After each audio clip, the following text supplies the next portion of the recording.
said, there's a French guy downstairs, he's a mechanic. And I came down, I thought, Jerry must come for the modelling engagement. But anyway, turns out he was a mechanic. There was 2 or 3 other mechanics, and I just did a few shifts and then I stayed. Then Yeah. he hired me properly. Oh, he was this towy young French fellow, but yeah, it's all right.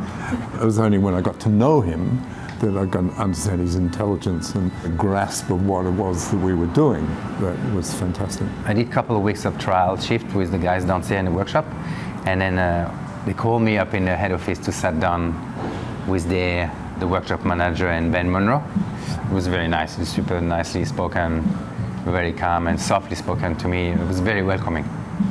Did I try to speak French, Jeremy? I can't remember then. After this, a lot. Okay.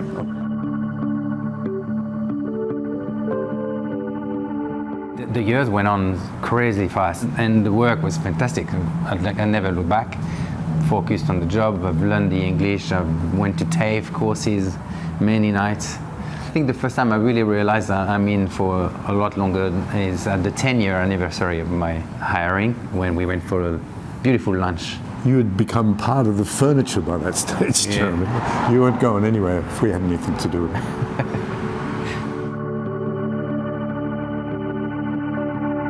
It's sort of like saying, who's your favorite child? You know, because all of them were a different story and a different adventure and different references, and some were really involved, others not so involved, but we loved the drover's dog. Being from the out west, and the drover's dog was a great name, I think. And when the Brisbane Museum did the motorcycle exhibition, they used the drover's dog for that. It was in 2020.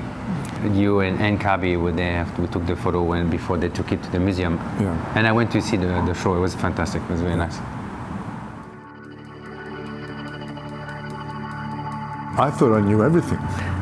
No, Jeremy has been like very patient with me. Even though I'm a farm boy, brought up with machinery, he taught me a lot more about how to deal with these things. We went on a motorbike ride the other day, and I was just so glad he was there, because it's always good to go riding with someone who's mechanically capable. I think for me, what I got inspired from you there, it's more the art side of our work together, with the mix of all the different arts of motorcycle, the surfing, and the art itself within the builds and all this. That was really inspiring. It was a big part of what we did, wasn't it? And again, you're a surfer, you ride motorbikes, you did bicycles, everything we ever did, like you did when you came here. So that was an easy transition, I think.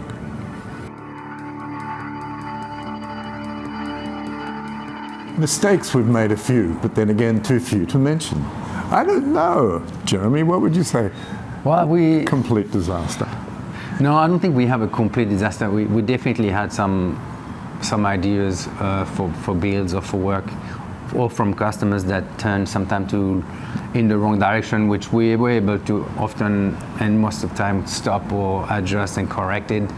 So we always end up to arrive where we wanted to go, but sometimes it's just a very surprising result, like the Odd Job, for example. Yes. It's one of those bikes that we could never find where we were heading to. And the Odd Job was an applicable name. I think if I've taught you anything, Jeremy, or maybe I've learned it as well, the good thing about customizing motorcycles, if you do make a mistake, just say that's what you meant. That was the idea. Yeah, okay? So you can always get out of it that way.